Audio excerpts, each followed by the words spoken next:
Salut, c'est moi. Alors, avant de rentrer dans le vif du sujet de cette vidéo, je voudrais faire un aparté par rapport à ma vidéo d'avant sur faire de nouvelles choses, sortir de sa zone de confort. C'est vrai que j'ai pris mon exemple, mais c'est pas applicable à tous parce qu'on a des fois des gens à charge ou qui dépendent de nous et qui nous empêchent de faire tout ça. Et voilà, non, moi, ce que je dis aussi, c'est ça. On peut tous sortir un peu de sa zone de confort, même si on est limité. Ça peut être manger une orange sous la douche ou faire un projet, je dis oui à tout sans dire à personne. Voilà, c'est des petites choses, voilà. Faire de la salsa, peu importe. Et voilà, donc merci Stéphane m'avoir fait ce commentaire, parce que ça permet d'expliquer. Et puis surtout, là en ce moment je suis en vacances, que j'ai ma copine est en vacances, j'ai fini mon bouquin, et puis je m'en détache pour quelques semaines, histoire de faire prendre du recul.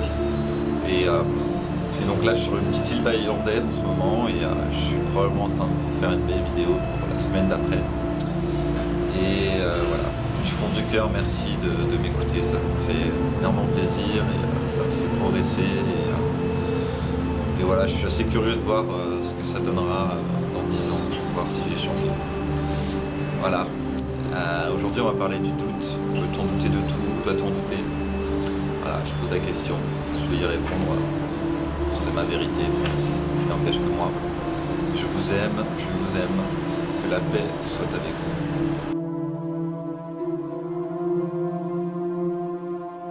Salut, c'est moi. Aujourd'hui, je voudrais te dire de douter de tout et de surtout tout ce que je vais vous dire. C'est Bouddha qui l'avait dit cette phrase, et je pense que c'est important. Je pense que c'est important parce que c'est comme ça que l'homme fonctionne. Il croit ce qu'on lui dit. Il va bien sûr de temps en temps remettre en question ce qu'on nous annonce, mais de manière générale, on est naïf, on croit. Et des fois, ces croyances, ça peut se transmettre à tout un groupe, toute une famille, toute une société. C'est un peu le concept des égrégores. Mais est-ce que ça veut dire que c'est la vérité pour autant? Est-ce que quand on empêchait les femmes de voter, c'était normal? À l'époque, c'était tout à fait normal et ça aurait été impensable de les faire voter. Et voilà, c'est pour ça que cette vidéo, je la fais aussi pour moi, parce que je suis un peu impulsif, un peu naïf. Il y a plein de fois où il y a des articles ou des idées incroyables. Là, je vais à fond dedans et je me dis c'est génial, et voilà, presque je vais essayer de me convaincre que c'est vrai sans chercher, quoi. Et ça veut pas dire, en fait, ça m'est arrivé plein de fois de constater que je m'étais fait avoir, entre guillemets, que c'était faux. Là, je fais une petite digression, mais par exemple, il y a un gros débat en ce moment sur les vaccins. Et voilà, je sais pas quoi en penser. Mais j'ai l'impression que voilà, on pourrait se limiter à 2 ou 3 vaccins, comme je sais pas, l'hépatite B, voilà, il y a des trucs, mais j'aime pas trop quand on rajoute des produits dans notre corps, parce que notre corps est divin après tout, et voilà, avec l'effet placebo, on peut se guérir quasiment tout. Voilà, c'est une petite vidéo intuitive, comme j'aime bien les faire. Donc voilà, c'est possible que je dise des bêtises, etc. Justement, c'est bien parce que je vous dis de douter, quoi. Mais voilà, Moi je sais que ça m'a beaucoup aidé cette phrase, cette pratique, douter. Parce que tu te fermes à aucune vérité en fait. Tout est possible. Et autant avant je laissais surtout mon mental prendre les décisions et m'arrêter sur un avis, autant maintenant c'est plutôt mon cœur, c'est plutôt mon intuition qui parle. Et bah voilà, c'est tout simple. Enfin, c'est paisible, c'est simple. Mais après, voilà, il ne faut pas rejeter la science, au contraire, la science est superbe parce qu'elle prouve des choses et il faut du temps, il faut être patient. Mais comme je l'ai déjà dit dans une autre vidéo, la science et la spiritualité se rejoignent petit à petit. Et voilà. Je crois que j'arrive un peu à la fin de mon histoire,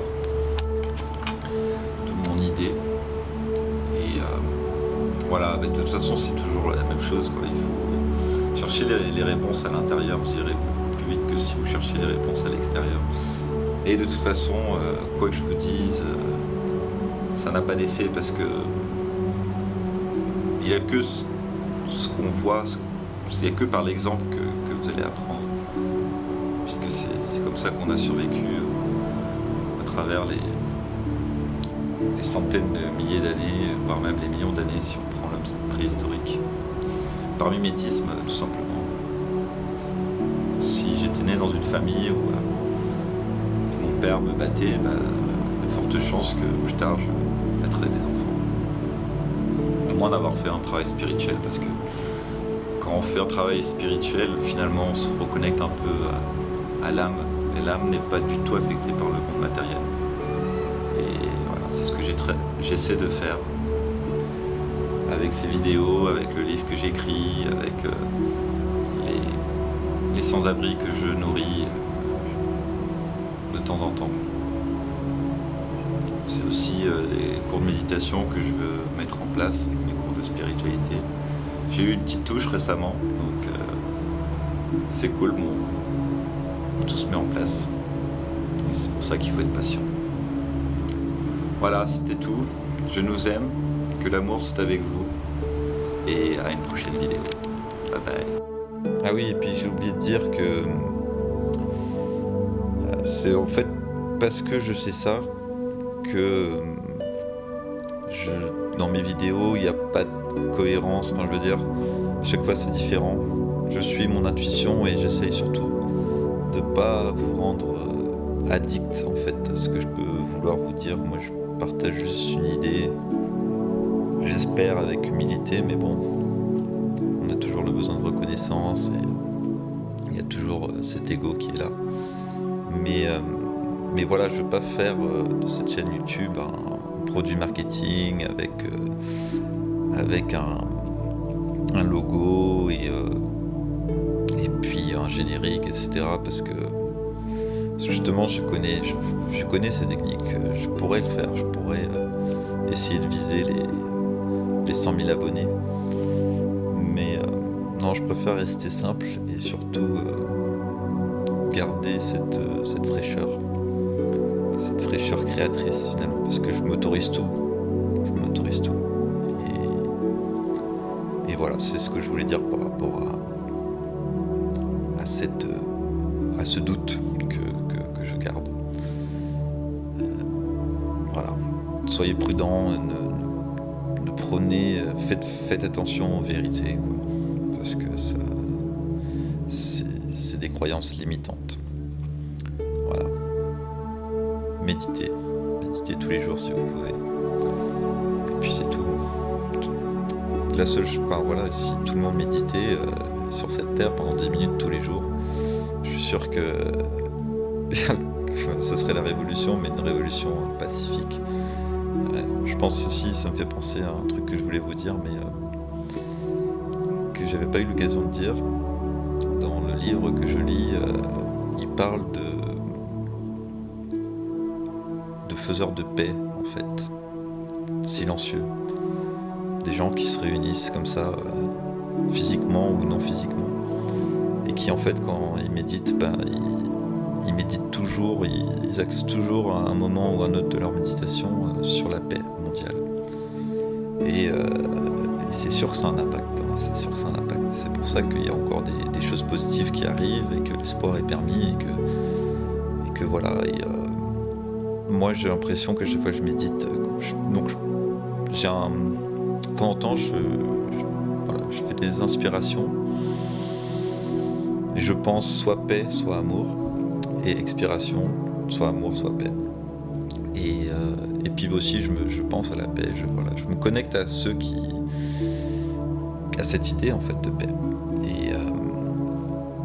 Et c'est quelque chose qui, comme la pensée est créatrice, je suis sûr que ça a des effets. Et ça viendra, ça viendra. C'est pour ça qu'il faut être patient et voilà, pas s'emballer sur des choses ou d'autres. Mais par contre, méditer sur la paix, sur l'amour, et ben, c'est utiliser la loi de l'attraction. Et c'est surtout ne pas se combattre en fait. Parce que si on se bat contre la guerre, on produit plus de guerre. Qui résiste, subsiste. Donc il faut créer des belles choses, créer des choses du cœur, de l'intuition. Voilà, je vais m'arrêter là, sinon je vais encore divaguer pendant 50 ans. En tout cas, merci de m'écouter, et puis à une prochaine.